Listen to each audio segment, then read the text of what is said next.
The Nigerian Foreign Affairs Minister told State House correspondents that the initial delay in the evacuation process was due to the difficulty in securing authorization from the Sudanese government and some security support for the convoy of about 40 buses earmarked for the travel through the Egyptian border. He added that officials of the National Emergency Management Agency, NEMA, are still on ground in Egypt to oversee the safe return of Nigerians trapped in Sudan.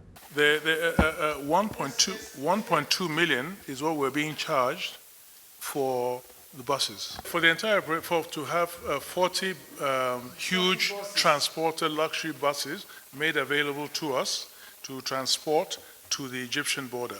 Of course, you know, because of the risks involved and so many other things, a lot of people are going to also take advantage. They're going to hike up the price. You know, we saw that the French convoy was attacked and so forth. So it was difficult procuring these buses, but we had to do it because, you know, Nigerian lives matter as well for us.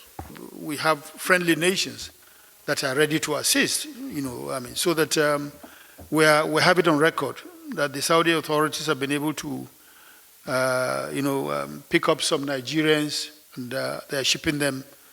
I mean, well, transporting them by ship, I guess, to Saudi Arabia, to Jeddah in particular, from where, of course, again, we'll link up and find a way of bringing them back from Jeddah, those that succeed in going to Jeddah.